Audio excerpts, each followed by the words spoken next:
You think you're lactose intolerant, but what if I told you that you might not be? I used to be so allergic to dairy that I could not have a single speck. Literally, I would check the ingredients to medications, the ingredients of supplements to make sure that dairy was not in it, because if I had it, even just one little tiny speck, I would be down and out for days. So I was very sensitive to dairy. And flash forward now, I drink up to 4 cups of milk per day, plus yogurt, kefir, cheese, all of it with 0 issues. And it's not just because I take some sort of enzyme. It's actually because I fixed the root cause reason why I was so sensitive to dairy in the first place. So in this video, I'm going to share 3 reasons why you might be reacting to dairy and how to overcome that in the most natural way possible. Reason number 1 is the quality of the dairy. It's really important to know that not all dairy is created equal. The type of dairy you're eating might actually be the problem. So there is a difference between grass-fed, raw, A2A2 dairy or conventional dairy, say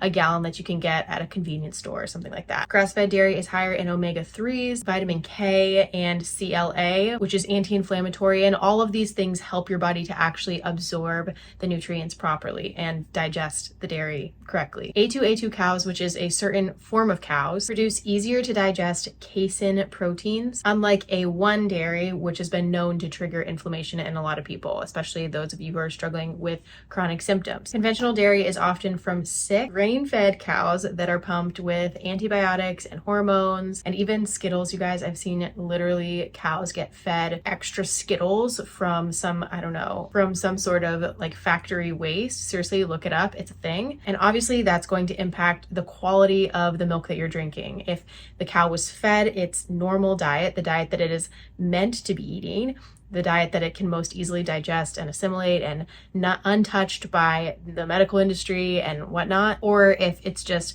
been riddled with chemicals and pesticides and basically is just eating GMO corn. You can see that there's obviously a difference, and that comes through in the milk. Reason number 2 is pasteurization. And if you're not familiar with this term, pasteurization just means that it was heated to a certain temperature before it was allowed to be distributed. And this is a really big debate because people think that pasteurization is a good thing because it keeps the bacteria away.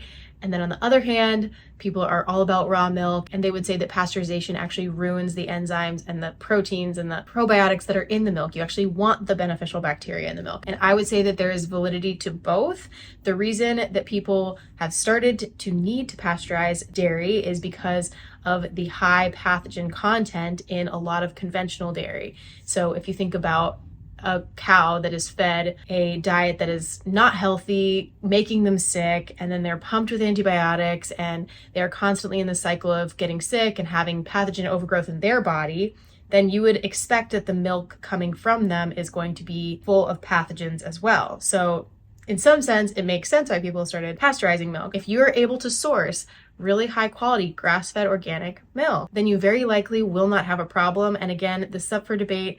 I personally believe the benefits to raw milk far surpass the crazy fears that are out there that I think are really should be attributed to conventional milk. And truly, your body needs the beneficial enzymes and probiotics to be able to digest milk. I can just tell you this firsthand that when I switched to raw milk and raw milk products, whether it be cheese or kefir or yogurt, most of my dairy sensitivity actually went away. Really common symptoms to reacting to dairy that's been pasteurized is going to be bloating, gas, and discomfort. This discomfort can last for days. I know mothers who are breastfeeding, who are ingesting pasteurized milk, often have problems with their baby not being able to digest it because these proteins are not easily digestible unless there are enzymes that help you to digest them. This is why people take the enzymes, they supplement with them, but I just think that's a low quality form. And honestly, that's where raw milk, I think, is much superior. So if you're going to be able to get your hands on that, I think you will see a difference. And reason number 3, and it's often missed in this argument, is that pathogenic overgrowth in your body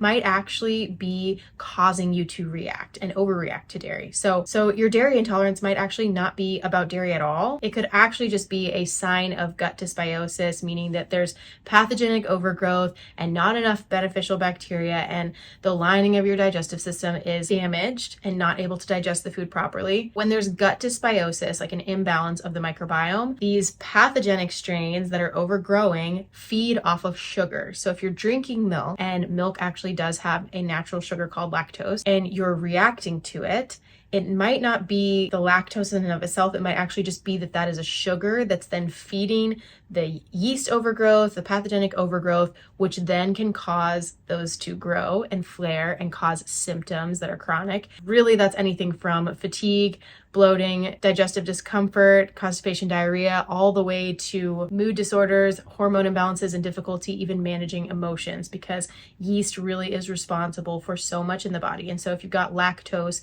feeding the yeast, that can cause some problems for a lot of people. We could also get into brain fog, joint pain, acne, eczema, sinus congestion. All of those are symptoms of yeast overgrowth or a yeast flare, even parasitic overgrowth. Any type of pathogenic overgrowth in the body can be fed by sugar. So this might also be why somebody reacts to just eating a sugar cookie.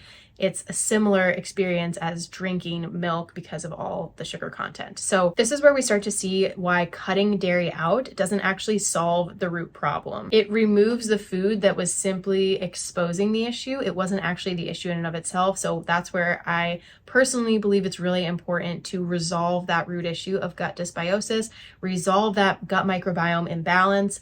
And personally, I think that goes way beyond just taking a simple probiotic capsule off of the grocery store shelves. We need to actually resolve this yeast overgrowth, this pathogenic overgrowth in the body, so that you can get back to digesting, because really your gut microbes should be helping you digest food. And if they're not, if you're seeing difficulty digesting dairy, that is a big red flag to me that there's some imbalance going on, and we want to address that. So if you want to enjoy dairy again, if you want to actually get back to eating the foods that you love, you need to actually address the reason why the dairy intolerance is there in the first place, and not just avoid dairy forever and ever. This is exactly what I teach people how to do in my program, my 6-month program called the Whole Health Blueprint.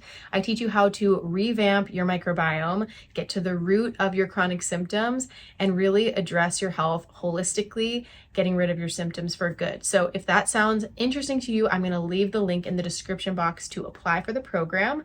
This dairy intolerance, I find, is just one of the many symptoms that people struggle with. Odds are, if you have dairy intolerance, you might have a slew of other symptoms. Maybe you don't consider them symptoms, but I look at them holistically as symptoms. And we would want to take a look at how all of those symptoms are functioning together to really be able to get to the root cause in the most efficient and safe way possible. I made a video on how to source organic, raw, grass-fed dairy, which can be tricky depending on the state that you live in. But if you're interested in checking that out, I will leave the link to that right here.